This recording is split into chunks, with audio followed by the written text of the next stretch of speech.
O quizás el hombre aquel estaba fingiendo nada más para complacer a Fidelia.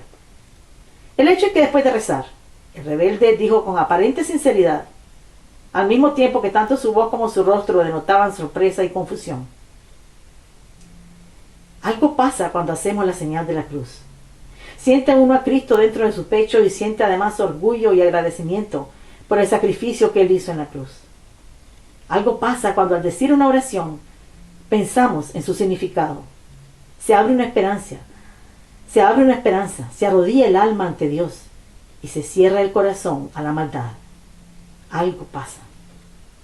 Fidelia lloró al escuchar las palabras del rebelde, quien, avergonzado por lo que él consideraba un momento de debilidad, dijo que el día estaba empezando a desgastarse y que era necesario emprender la caminata de regreso a la casa vieja. La señorita Rojas estaba tan gozosa por lo que acababa de presenciar que se le hizo fácil y corto el paseo lleno de cuestas poco empinadas. Darío permaneció callado durante la caminata.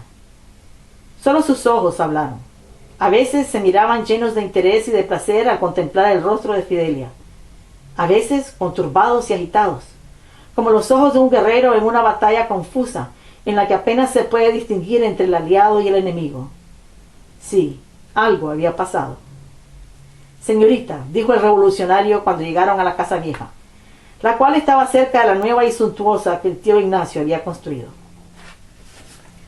Los ojos de Darío se encontraban apaciguados. En su mirada resplandecía la firmeza acostumbrada, y en su cara se exhibían con orgullo la serenidad, la decisión y el triunfo. El soldado había ganado la batalla y llegado a una decisión. Escuche bien lo que tengo que decirle. Vive usted en un mundo de fantasías. Sacó entonces un pequeño libro del bolsillo, el Manifiesto Comunista por Carlos Marx y Federico Engels. Lea usted no solo la realidad, sino el futuro del mundo.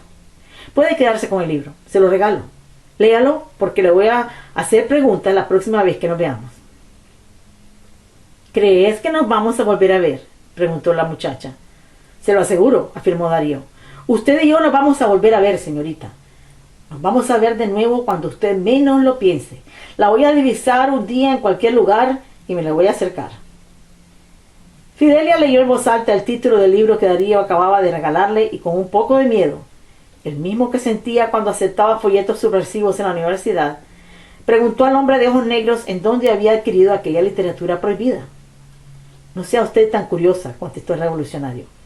Volúmenes revolucionarios no se encuentran en las librerías, pero hay maneras de conseguirlos. Ahora me tengo que ir. El día ya está envejeciendo y está a punto de morir. Mejor me voy. Mi visión no es buena por la noche, gracias a una paliza que me dio una vez la guardia. Le aseguro que nos vamos a volver a ver. Los padres de Fidelia, absortos por muchas horas en amena conversación con amigos y parientes, no habían notado la ausencia de su hija, a la cual no extrañaron hasta que la oscuridad empezó a arrastrarse lentamente por el firmamento. Los señores regresaron entonces a la realidad y se percataron de que no habían visto a su retoño en toda la tarde. ¿Dónde está la Fidelia?, comenzó a indagar don Vicente, padre de la muchacha. No la he visto, contestó doña Guillermina. Ya sabes que a ella le gusta mucho leer, igual que a vos. Debe de estar leyendo en uno de los cuartos de la casa. Minutos más tarde, aparecía Fidelia con el libro de Darío en las manos. ¿Ves?, dijo doña Guillermina a su esposo. Te dije que estaba leyendo. La madera que había sido utilizada para asar la vaca estaba ya carbonizada en el hoyo de 3 metros de longitud, 2 de anchura y 1 de profundidad. El esqueleto del animal colgaba todavía del espetón, y las sirvientas cortaban los últimos tazajos de carne para dárselos a los invitados que se estaban ya despidiendo. Si por lo menos dieran las sobras a los empleados, pensó Fidelia. Los convidados ya comieron bastante. Capítulo 2. Caminata por un barrio muerto. Recordó Fidelia, ahora la señora Collins, sentada en un rincón de su cocina bebiendo jugo de naranja y comiendo pan tostado, que una semana después del primer encuentro con Darío, ella decidió ir a la fuente.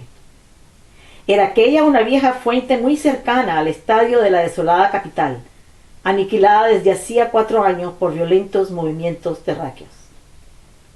La fuente se encontraba a pocos pasos del vecindario en el que Fidelia había pasado sus primeros 7 años. Por eso, la muchacha gustaba sobremanera de pasearse por el manantial de piedra de mármol y por el desaparecido barrio, el cual había sido nombrado Colonia La Fuente en honor a la estructura que agregaba distinción a esa zona de casas señoriales.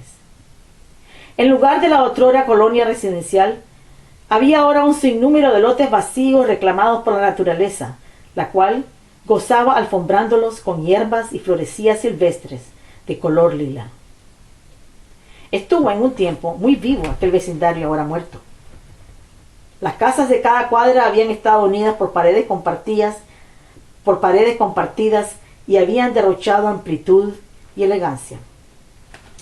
Don Diego Rojas II, abuelo paterno de Fidelia, había sido el dueño de la asesinada vivienda en donde la ahora señora de Collins había vivido los primeros 7 años de su tierna infancia, pues sus padres, don Vicente Rojas y doña Guillermina Arnuero, habían aceptado el ofrecimiento de los abuelos Rojas de quedarse a vivir en la casa paterna después de casados para ahorrar dinero suficiente para montar una imprenta, el primer negocio de los Rojas Arnuero. Don Diego II había sido también editor en jefe del periódico más importante del país, cuyas oficinas se encontraban en la capital, motivo por el cual don Diego había dejado la ciudad colonial de sus antepasados para incorporarse a la vida capitalina. Fidelia recordaba con mucha ternura aquellos primeros 7 años en la casa de sus abuelos. Recordaba la residencia de 2 pisos que contenía 3 dormitorios inmensos en el segundo piso y uno todavía más grande en el primero. En el piso de abajo se caminaba sobre resplandecientes ladrillos rojos y en el de arriba sobre madera de caoba. Un enorme garaje estaba junto a la sala. Una antesala conducía al amplio comedor abierto, confinado por paredes solo al lado norte y al costado derecho, mientras que el costado izquierdo carecía de pared y era sostenido por gruesos pilares de concreto que dejaban ver a su izquierda un pasillo junto al cual había un patio cubierto de ladrillos rojos. El mismo pasillo se dividía en 2 secciones. La una llevaba a la descomunal cocina y la otra a la oficina de biblioteca del abuelo Diego y a una alcoba de dimensiones generosas que a su vez daba paso a un baño gigantesco que mostraba la nitidez característica de la abuela Noelia. Tanto la niña Roja como su hermano Pablo habían vivido muchas horas felices en aquel patio interno cubierto de ladrillos rojos. Allí se habían mecido en coloridos columpios mientras percibían el delicioso aroma de granos tostados, semilla de jícaro, avena, trigo, arroz y cacao. Una vez que oían decir a la abuela Noelia que el cereal estaba listo para ser llevado al molino eléctrico citado en el mercado, los nenes sabían que su madre les permitiría vivir la aventura de ir al mercado con ella y con las empleadas para dar a moler los granos, los cuales serían transportados de nuevo a la casa en los mismos sacos de tela en los que habían viajado hasta el molino. A continuación, la abuela Noelia prepararía leche tibia con el cereal recién molido y los hermanitos tomarían lentamente un vaso de leche mientras su madre les leía un cuento de hadas. La lluvia había sido siempre importante en la vida de Fidelia. Cuando niña, se deleitaba cuando una tormenta entraba con ímpetu en la casa paterna, inundando por completo los pasillos. La pequeña Fidelia caminaba entonces cautelosamente en sus sandalias rojas de hule hacia el patio interno, en donde trataba de atrapar entre sus deditos los hilos de agua que caían del firmamento y luego cerraba los ojos para escuchar mejor la canción que, al caer y chocar contra los objetos terrestres, componía el agua de los cielos. Después de unos cuantos minutos, su madre la llevaba al dormitorio para cambiarla de ropa y envolverla en una bata de toalla. Pero la lluvia continuaba cayendo y la niña Fidelia tenía ganas de soñar mientras olía el frescor del ambiente. Así es que se refugiaba en un sofá junto a su abuelo, quien le leía Las 1001 noches, Los regalos del hada, Heidi y muchas obras más que avivaban la imaginación ya viva de la pequeña. En el garaje había un pizarrón, instrumento que don Diego utilizó para enseñarle a su nieta a escribir su nombre: Fidelia Rojas Arnuero. ¡Qué deleite! Una generación guiando la mano de la otra. Los sábados por la mañana, la familia entera, Fidelia, su hermano Pablo, sus padres y abuelos, y su tío Fernando, quien a pesar de sus 32 años aún no contraía nupcias y permanecía por lo tanto en la casa paterna, caminaban varias cuadras hasta llegar a la casa de los Ordóñez para comprar nacatamales recién hechos, esos deleitables envoltorios de hojas de plátano que contienen una masa de maíz y de papa en la que se incrustan cerdo, papa, cebolla, tomate, pimiento, pasas, aceitunas y hojas de menta. Los sábados y domingos se desayunaba nacatamales, pan y café con leche. La vida en la colonia La Fuente era dulce y hogareña, gracias a que las madres se quedaban en casa criando a sus hijos, y había por lo tanto mucho contacto social entre las vecinas. Por otro lado, siendo aquel un país muy pequeño en el que, por lo general, las familias vivían en una misma ciudad por muchas generaciones, todas las personas de un mismo nivel social se conocían, si no por contacto directo, por el conocimiento general que de la familia de cada cual se tenía. Era común escuchar a la gente decir: sí, ya sé quién es. Su tío es amigo de mi papá, su familia es de San Lucas. El tío Fernando era el pariente favorito de Fidelia y de su hermano Pablo, pues él había endulzado la niñez de ambos, llevándolos a ver las películas de Walt Disney y comprándoles juguetes, discos que narraban cuentos de hadas y libros que les enseñaban sobre el mundo de las plantas y de los animales. Pero Fidelia y su hermano tenían muchos otros tíos de parte de su papá, ya que los señores Rojas habían procreado 11 hijos, 8 varones y 3 mujeres. Los domingos la familia entera se reunía en la casa de los abuelos. Llegaban todos los que habían ya formado sus propias familias para gozar de la presencia de tantos hermanos, cuñados y sobrinos. Estos eran los hijos de don Diego y de doña Noelia Rojas. Diego el abogado, Hernán el médico, Gregorio el farmacista, Fernando el ingeniero, Fabio el comentarista deportivo, Gonzalo el administrador de empresas y dueño de un restaurante, Vicente el historiador y propietario de una imprenta y de una librería, Jeremías el banquero y Dulce, Josefa y Margarita, la primera matemática, la segunda y la tercera licenciadas en filosofía y letras.